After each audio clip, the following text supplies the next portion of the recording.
Hi again, everybody. I've been meaning to do this segment of a vlog for a while now. The topic being review of face shields, because this seems to be the hot topic of dentistry right now. It's exciting stuff.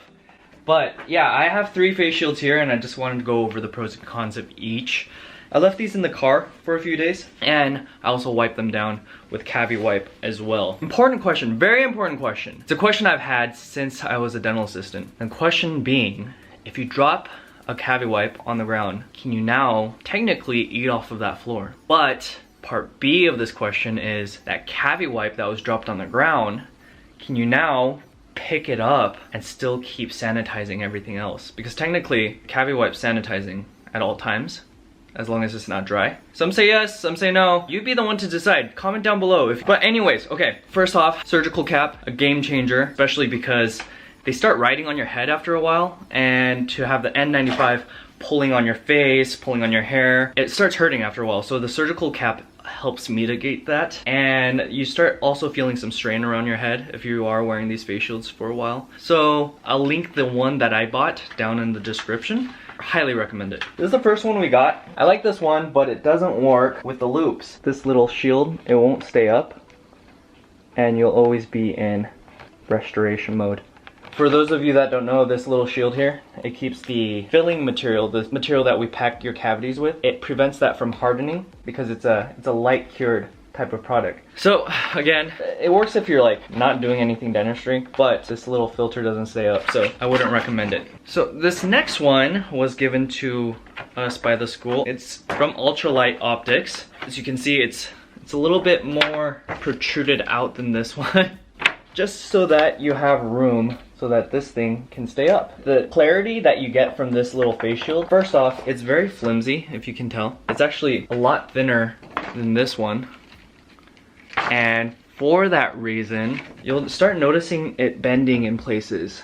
So it kind of starts ruining your visibility. I know for a while you end up needing, oh, here's a good bend. You end up needing to replace it. It just doesn't seem as durable as even this one. Here's the last one. I really like this for a number of reasons. This one's from Canada, actually. This a group of friends and I found this online. Actually, primarily Brian found it online, and you can already tell the difference between this one and this one, right? Not only is it bigger, but it also curves at the end here, like curves in. What it does for me is when I'm doing any procedures, usually my chin is kind of tucked in, right? And I just get this double chin, like tension. It also creates a little extra barrier for all the aerosols coming up. Keeps that out, right? So that's why I really like this. Not only that, this one is a lot thicker too, and you're not getting distortion of visibility with this one. Again, with this one, if you end up bending the shield, your visibility goes down, and even if you weren't bending it, you can see out of this one a lot clearer just because it's a higher quality plastic. That's what I feel. Another thing I like, I keep mentioning straining pressure on your head that eventually forms. One thing I found myself doing in clinic is I'll just reach up, and then with my arm, this allows me to actually tighten it and untighten it. It's just been really nice to be able to quickly unglove, do this really quick, reglove, and keep working. Whereas this one, you're gonna have to take it off, readjust, and then put it back on. It just feels more durable.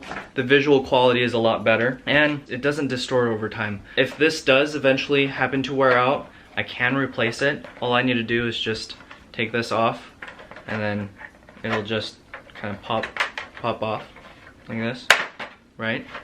Really easy to pop these off, but yeah, it seems like I'll be replacing this a lot just because the quality of it is just so thin, and you know, it just distorts over time. Price wise, I actually don't know the price of this. This was just sort of given to me. This one in particular, you can buy it as a face shield starter pack, and it looks like it's $27.99 for 10 shields and 1 visor. So you'll get 10 replacements of these. It looks like shipping for this one is $5.99, and with taxes $3.47, so it'll come out to $37.45. It's been working fine for a lot of my classmates, but a lot of my classmates have also been asking me about this one. So price on this one here, you can get 1 visor and 1 replacement shield, so it'll come with 2 of these.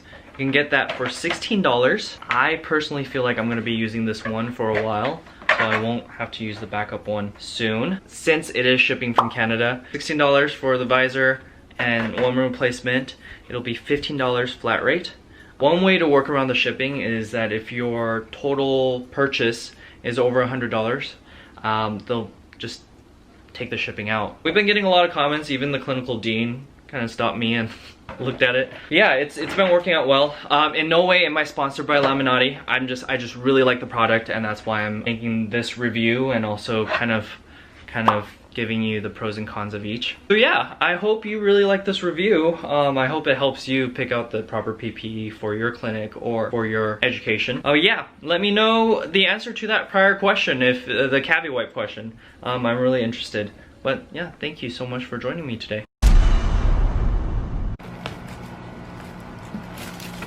Thank you so much for watching, everybody. Here's a random drone footage of the Laminati face shield.